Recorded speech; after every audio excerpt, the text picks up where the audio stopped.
नमस्कार फ्रेंड्स, मैं doctor Sumit Jaiswal, plastic and cosmetic surgeon. आज हम आपसे बात कर रहे हैं चिन इम्प्लांट प्रोसीजर की। चिन इम्प्लांट उन पेशेंट्स के लिए सुटेबल रहता है जिनमें जो lower part of the face है या मैंडिबल का जो प्रोजेक्शन है वो कम रहता है, चिन वाला पार्ट अंडर डेवलप रहता है। कोई भी फेस जो लंबा रहता है वो ज्यादा बेहतर दिखता है बजाय राउंड फेस के। कोई भी फेस जिसमें upper one third, middle third और लोअर थर्ड के रेशियोज इक्वल होते हैं वो एक आइडियल फेस होता है या ब्यूटिफिकेशन का साइन होता है। तो यदि किसी कारण से अपर पार्ट और मिडिल पार्ट की तुलना में लोअर पार्ट बॉडी का कम डेवलप्ड है या छोटा रहता है तो उसमें हम लोग इम्प्लांट करके या फैट ग्राफ्टिंग करके या जीनियोप्लास्टी करके उसको बेहतर कर सकते हैं। मेल्स में कई बार आजकल बियर्ड रखने का कल्चर है तो बियर्ड को बढ़ा के भी वो ऐसा दिखता है कि लोअर पार्ट बड़ा है, तो जिनका चिन छोटा रहता है उनको अगर बियर्ड रखते हैं वो लोग तो फेस बेहतर दिखता है, वर्टिकली इलोंगेटेड फेस दिखता है।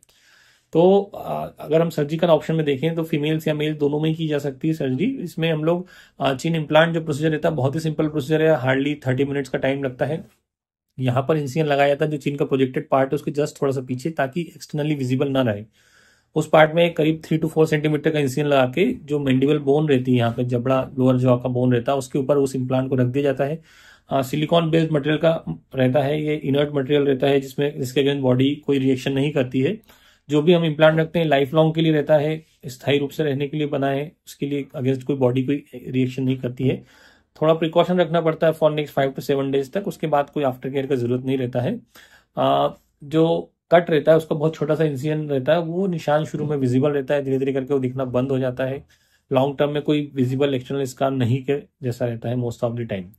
इसके अलावा और कोई मेजर रिस्क नहीं रहती है। पेशेंट को हम लोग मोस्टली सेम डे डिस्चार्ज कर देते हैं। उसके बाद एक छोटी सी ड्रेसिंग रहती है जो 3 से 4 दिन तक रहती है, जिसमें यहाँ से यहाँ तक जो चिन वाला हिस्सा है उसको दबा के रखने के लिए डायनाप्लास्ट वगैरह लगाया जाता है। और बाकी आप रूटीन एक्टिविटी अगले दिन से सारी कर सकते हैं। इसके अलावा जो चिन इम्प्लांट के अलावा कुछ और सिंपल प्रोसीजर रहते हैं, जैसे कि फैट इंजेक्शन या फिर फिलर इंजेक्शन, उसमें भी हम लोग थोड़ा इंप्रूवमेंट कर सकते हैं। लेकिन फिलर जो है वो टेम्पररी रहते हैं, कुछ महीनों तक रहते हैं, और जो फैट इंजेक्शन रहता है वो भी मेजर प्रोसीजर रहती है और उसमें उतना प्रॉपर शार्पनेस और प्रॉपर पोजीशन नहीं होता, फैट थोड़ा बहुत एब्जॉर्ब भी हो जाता है अगले कुछ समय में। तो चिन इम्प्लांट एक बहुत बेहतर तरीका होता है पोजीशन को बढ़ाने के लिए। जो जीनियोप्लास्टी होती है जिसमें हम लोग को बोन को ऑस्टियोटोमी करके बोन को ब्रेक करके आगे की तरफ खसकाते हैं, वो भी की जाती है चिन के पोजीशन को बढ़ाने के लिए, लेकिन वो एक मेजर प्रोसीजर होती है, उसमें बड़ा इंसिजन लगता है इंट्राओरली और उसमें अंदर प्लेट्स लगाने की जरूरत पड़ती है। तो एक complexity of procedure, after care of the procedure ज्यादा होती है उन सब प्रोसीजर्स में, स्लाइडिंग जीनियोप्लास्टी जिसे कहते हैं।